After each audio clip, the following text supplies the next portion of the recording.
اللہ من الشیطان الرجیم بسم اللہ الرحمن الرحیم۔ ایک بار ہم نے یہ بات بھی بحث کی ہے کہ احمد رضا صاحب بریلوی نے بیان کیا ہے اپنا عقیدہ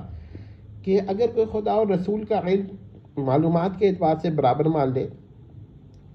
لیکن علم نبی کو حادث اور باری تعالیٰ کے علم کو قدیم مانے تو یہ ان کے نزدیک شرک نہیں ہے۔ یہ ان کا اپنا اختلافی نظریہ ہے، لیکن ہمارا یہ عقیدہ ہے کہ یہ تو اتنا بڑا شرک ہے کہ جس کے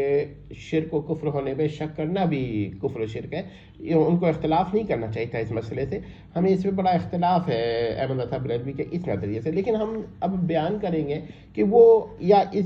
کیوں اس قسم کے نظریات تک پہنچے۔ یہ ایک روٹ کاز ہے اور اس پہ بحث ہو سکتی ہے۔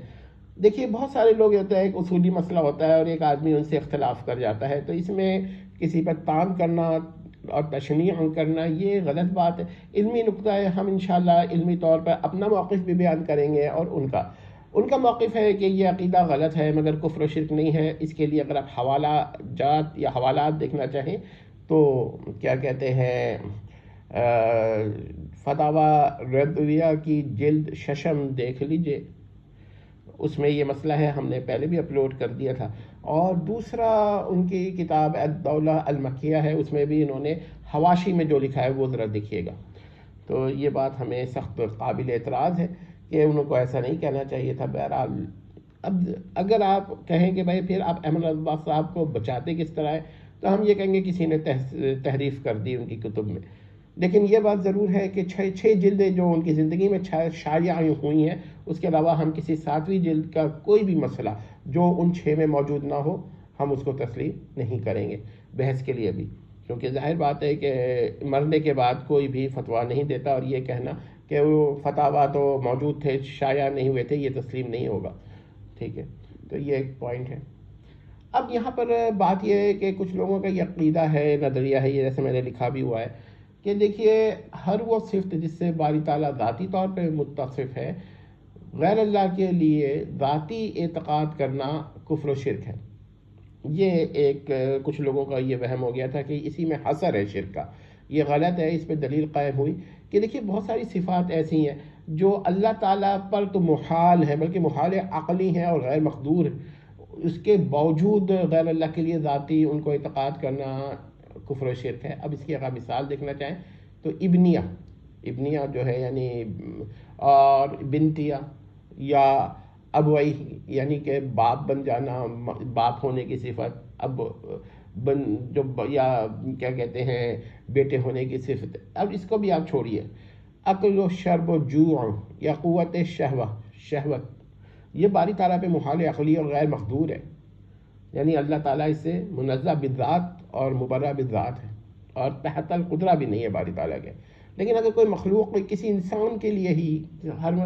یہ شہوات ذاتی طور پہ مان لے، عطائی طور پہ نہ مانے، تو پھر وہ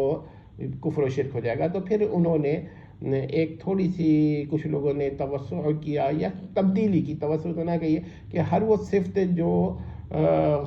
مخلوق کے لیے مخلوق کے لیے ماننا ذاتی طور پر کفر و شرک ہے، خواہ باری تعالیٰ اس سے متصف ہو یا وہ صفت باری تعالیٰ پہ محال ہو، یعنی ہر صفت مخلوق کے لیے ذاتی طور پر یا غیر عطائی طور پر اعتقاد کرنا کفر و شرک ہے، خواہ وہ صفت باری تعالیٰ کے لیے ثابت ہو یا باری تعالیٰ پہ محال عقلی ہو، اس سے کوئی بحث نہیں ہے۔ تو یہ دوسرا جواب آ گیا، مگر اسی کے اندر ساری خامی تھی۔ اس جواب میں یہی ہوا کہ اگر کوئی علم باری تعالیٰ کے برابر مخلوق کا مان لے، کوئی بھی مخلوق لے لیجئے، تو اللہ کا علم اس کا علم معلومات کے اعتبار سے مساوی مان لے، اور یہ بھی مان لے کہ مخلوق کا علم حادث ہے، مخلوق ہے، اور باری تعالیٰ کا علم غیر مخلوق ہے، تو بھی شرک نہیں ہوگا، حالانکہ یہ بھی کفر و شرک ہے، سراسر کفر و شرک ہے۔ یعنی مخلوق احاطہ کر لے علم الباری کا، اس سے بڑا نقص اللہ کیا ہوگا؟ یہ تو سراسر محال بالذات ہونا چاہیے، بلکہ ہے، اور جو اس پر شک کرے وہ اس کا ایمان مشکوک ہو جاتا ہے، بلکہ ہم کہتے ہیں کہ وہ جو شک کرے اس کا بھی کفر و شرک ہونا ثابت ہو جاتا ہے۔ تو اب آپ دیکھیے کہ کیا مسئلہ ہے کہ لوگوں نے اس تعریف پر اتنے اٹل ہو گئے کہ یہ بات کہہ دی۔ اسی پر کچھ لوگ کہہ دیتے ہیں نا کہ ہر وہ ممکن عقلی جس پہ باری تعالیٰ قادر ہے، کوئی انسان بھی قادر ہے، اور کسی بھی انسان کی کوئی بھی مخلوق فرض کر لیے کہ اس کو بھی قادر ہے، فرق صرف اتنا ہے کہ باری تعالیٰ کی قدرت غیر مخلوقہ ہے اور اس غیر اللہ کی قدرت مخلوقہ ہے. اس فرق سے وہ شرک اس تعریف پر جو دوسری والی ہے اس پر بھی نہیں ہوگا. تو حالانکہ اس تعریف پر بھی ہونا چاہیے, یہ شرک ہونا چاہیے, کیونکہ لامحدود ماننا ہی شرک ہے. ضروری نہیں ہے کہ آپ اس علم کو باری تعالیٰ کے علم کے برابر ہی مانیں تبھی شرک ہو. اگر آپ صرف لامحدود مان لیتے ہیں تب بھی کفر و شرک ہو جاتا ہے. تو اس طرح کی باتوں کو ذہن میں رکھیں کہ یہی وجہ ہے. اور یہاں پر کچھ لوگ ایسے ہیں کہ میں الگ ویڈیو بھی بناؤں گا کہ کیا انسان کی قدرت جو ہے کچھ لوگوں کے نزدیک باری تعالیٰ کی قدرت سے زیادہ ہو جاتی ہے, یہ بھی ہم اس پر بات کریں گے. تو ذرا دیکھیے گا کہ یہ عقیدے غلط ہے, اس پہ رجوع کرنا چاہیے اور یہ کہنا چاہیے کہ جس نے بھی کہا ہے کہ اللہ اور رسول کا علم برابر ہے وہ سراسر اس نے کفر و شرک کیا ہے. اور یہاں پر ایک احمد صاحب بریلوی کا قاعدہ بھی یاد رکھیے کہ انہوں نے بیان فرمایا کہ اگر یہ ایک صفت جو ایک غیر اللہ کے لیے ماننا شرک ہے وہ ہر غیر اللہ کے لیے ماننا شرک ہے, اور اسی سے یہ نتیجہ نکلتا ہے کہ جو کسی ایک غیر اللہ کے لیے ماننا شرک نہیں وہ کسی غیر اللہ کے لیے بھی ماننا شرک نہیں. تو اب آپ دیکھیے کہ کیسی بات ہوتی ہے. فرض کریے آپ کوئی ایک مخلوق لیتے ہیں اور کہتے ہیں کہ اس کا علم اور باری تعالیٰ کا علم معلومات کے اعتبار سے برابر ہے, صرف کس کا فرق ہے, اللہ کا علم غیر مخلوق ہے اور اس کا علم مخلوق ہے, یا اللہ کا علم ذاتی ہے اس کا علم غیر ذاتی ہے. اس طرح کی آپ باتیں کر سکتے ہیں. تو پھر کیا ہوگا کہ پھر ہر مخلوق کے لیے اگر کوئی عقیدہ رکھے تو کم از کم شرک نہیں ہوگا اور کفر پر بھی کوئی دلیل آپ کے پاس نہیں ہوگی. تو یہ تو بڑا مسئلہ ہو گیا. مثلا اگر کوئی کہتا ہے کہ بھائی اس کے پیر کا یا شیخ عبد القادر جیلانی کا علم اللہ کے علم کے برابر ہے بلا استثناء, ہر وہ شے جو اللہ, ہر وہ واجب ممکن محال یعنی واجب عقلی ممکن عقلی محال عقلی میں سے ہر وہ شے جو باری تعالیٰ علم قدیم اور علم ذاتی سے جانتا ہے, شیخ عبد القادر جیلانی ہر وہ بات علم حادث اور علم غیر ذاتی سے جانتے ہیں. تو آپ کو پتہ ہے یہ بھی عقیدہ شرک نہیں ہوگا. اچھا آپ اس کو بھی چھوڑیے, آگے بڑھ جاتے ہیں, کیونکہ جو عقیدہ کسی ایک مخلوق کے لیے ماننا شرک نہیں وہ کسی مخلوق کے لیے بھی ماننا شرک نہیں. تو اس عقیدے سے اگر کوئی یہ عقیدہ رکھے کہ الیاذ باللہ فلاں غیر مسلم کا علم جو ہے وہ باری تعالیٰ کے علم کے برابر ہے, وہ بھی لامحدود ہے. صرف فرق یہ ہے کہ اللہ کا علم جو ہے وہ کیا کہتے ہیں قدیم اور ذاتی ہے اور اس کا علم جو ہے حادث اور غیر ذاتی ہے. تو کیا اس پر یہ عقیدہ آپ کہیں گے اچھا بھائی کافر کے لیے تو مانا ہے مگر شرک نہیں ہے. مثلا اگر کوئی غیر مسلم کہتا ہے کہ رام کا علم اللہ کے علم کے برابر ہے, چلے مخلوق مان لیا نا رام کو, اس نے ضروری نہیں ہے کہ ہر ہندو رام کو غیر مخلوق مانے, ٹھیک ہے, وہ مخلوق مان لیتا ہے, حادث مان لیتا ہے, مگر وہ یہ کہتا ہے کہ اللہ کا علم جو ہے وہ اس کے علم کے برابر ہے, تو یہ بھی کفر شرک ہو جائے گا. آپ کہیں گے شرک تو پہلے ہو گیا جب اس نے رام کو خدا مان لیا, وہ ایک الگ بحث ہے, وہ بھی شرک ہے. تعدد شرک کا یہ مطلب نہیں ہوتا اشراک یعنی کہ شرک کی جب اشراک لے لیں کہ ایک آدمی متعدد شرک کا قائل ہے تو آپ اس کے ایک شرک میں کمی کر دیں. اگر آپ شرک میں کمی کریں گے تو بعد دفعہ کفر شرک ہو سکتا ہے, کیونکہ آپ نے یہ کہہ دیا کہ بھائی وہ 3 وجہ سے کافر ہے اور مشرک ہے, چوتھی وجہ سے وہ کافر اور مشرک نہیں ہے, حالانکہ چوتھی وجہ بھی کفر و شرک ہے. تو آپ اس طرح نہیں کہہ سکتے ورنہ کفر و شرک ہو جائے گا. تو اس کا ایک اور مثال میں آپ کو دیتا ہوں. فرض کیجئے کوئی آدمی آتا ہے, اور یہ تو ایک بڑا اہم بات ہے, پرانی بات ہے, کہ وہ کہتا ہے میرے پیر کا علم جو ہے اللہ کے علم کے بالکل برابر ہے. جی نہ اللہ تعالیٰ میرے پیر سے کم جانتا ہے, نہ اللہ تعالیٰ میرے پیر سے زیادہ جانتا ہے, اور نہ میرا پیر واجب عقلی محال عقلی ممکن عقلی میں سے بلا استثناء کوئی بھی بات کم نہیں جانتا, اور ہر وہ چیز واجب عقلی ممکن عقلی محال عقلی میں سے جو کچھ باری تعالیٰ جانتا ہے, ہر وہ شے جو باری تعالیٰ واجب عقلی ممکن عقلی محال عقلی میں سے جانتا ہے وہ میرا پیر بھی جانتا ہے. تو آپ کہیں گے نا کہ یہ کفر و شرک کا عقیدہ ہے. نہیں, آپ پھنس گئے. اب آپ کو کہنا پڑے گا کہ نہیں, ہم یہ جو تعریف ہے اس پر تو یہ ثابت ہوتا ہے کہ یہ عقیدہ شرک نہیں ہے. اور دوسری بات یہ کہ یہ قول کہ جو عقیدہ کسی ایک مخلوق کے لیے رکھنا شرک نہ ہو وہ کسی مخلوق کے لیے رکھنا شرک نہیں ہے. اور یہیں پر وہ پیر تو پیر, اگر کوئی کہہ دے شیطان کا علم, دجال کا علم, یاجوج و ماجوج میں سے ہر شخص فرد کا علم, یا ہر یاجوج و ماجوج کے شخص کا علم جو ہے اللہ تعالیٰ کے علم کے برابر ہے, تب بھی آپ کو فتویٰ نہیں دے سکیں گے.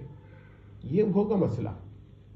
تو اس کی وجہ سے ہم یہ کہتے ہیں کہ شرک کا حصر کرنا اس عقیدے پر, ان 2 عقیدوں پر, یہ ٹھیک نہیں ہے. یہ دونوں عقیدے بلا شبہ شرک ہے, لیکن اور بھی عقائد ہیں جو ان کے علاوہ شرک ہے. مثلا ہم یہ کہیں گے کہ غیر اللہ کا علم لامحدود ماننا بھی شرک ہے, خواہ اس علم کو قدیم مانا جائے یا حادث مانا جائے، خواہ اس غیر اللہ کے علم کو باری تعالیٰ کے علم کے بالکل مساوی مانا جائے، بعض معلومات باری کا اس سے استثناء کر لیا جائے، اگر غیر محدود ماننا ہے تب بھی شرک ہے، اور ایسا شرک کا کفر ہے جس کے کفر و شرک پر شک کرنا بھی کفر و شرک ہے۔ تو ذرا یہ باتیں ہم نے اس لیے بیان کر دیں کہ یہاں پر بڑی لوگ غلطی کر رہے ہیں، اور یہی وجہ ہے کہ ایک میں آپ کو اور بیان دوں گا کہ دیکھیے کہ منی گاڈ کا عقیدہ، یہ بھی میں آخر میں بیان کر دوں کہ جہمی صاحب نے رکھا ہے، اگر وہ یہ کہیں کہ منی گاڈ کا عقیدہ باری تعالیٰ کے منی گاڈ ان کا جو قیامت میں بنے گا جنت میں، اس کا ان باری تعالیٰ کے ان کے برابر ہوگا تب بھی شرک ہے، اور اگر وہ یہ کہے کہ نہیں شرک نہیں، اگر وہ کہے کہ برابر نہیں ہے تب بھی شرک ہے۔ شرک کیوں؟ کیونکہ منی گاڈ کا بننے کا عقیدہ ہی شرک ہے۔ تو یہ ساری باتیں ہم نے اس لیے بیان کر دیں کہ یہ کچھ باتیں ہیں ایسی جس پہ کہیں نہ کہیں کوئی آدمی کمزور ایکسپریشن کہہ دیتا ہے، کمزور جملہ کہہ دیتا ہے، اور اسی کو جہمی صاحب وغیرہ اٹھا کر کہیں لے جاتے ہیں اور اسی سے وہ کرتے ہیں۔ اور ہمارا تو یہ عقیدہ ہے کہ باری تعالیٰ کی صفات دو قسم کی ہیں، ایک جو ہے خاص کہیہ اور ایک عام کہیہ۔ خاص وہ ہے جو غیر اللہ میں نہ ذاتی طور پہ آ سکتی ہے، نہ غیر ذاتی طور پر، نہ قدیماً نہ حدیثاً، یہ سب ہر اعتبار سے محال عقلی ہے، خواہ باری تعالیٰ کے لیے وہ صفت ذاتی ہو یا صفت فعلی ہو، خواہ صفت اضافی ہو۔ یہ پوائنٹ ہے، اور یہ بہت اہم پوائنٹ ہے، انشاءاللہ پھر کبھی بات کریں گے، کیونکہ ہمارے عزیز اور ہمارے بہت ہی عزیز قابل احترام شخص حضرت زاہد مغل صاحب نے کچھ مسائل علم کلام کے پیش کیے ہیں، تو ہمارا دل چاہا کہ ہم بھی کچھ پیش کر دیں، آخر ہم بھی تو ایک انسان ہیں، اور ہم نے یہ ان سے انسپائر ہو کر ایک الگ ویڈیو بنانی تھی، ایک الگ بحث کرنی تھی، مگر ہم نے اسی میں بنا دیا ہے جس میں ہم جہلم کے ایک صاحب کا رد کرتے ہیں، تو اس میں ہم نے چند باتیں ایڈ کر دی ہیں۔ بہرحال ہم بریلوی حضرات سے بھی گزارش کرتے ہیں کہ احمد رضا صاحب کے ایسی باتیں جو سراسر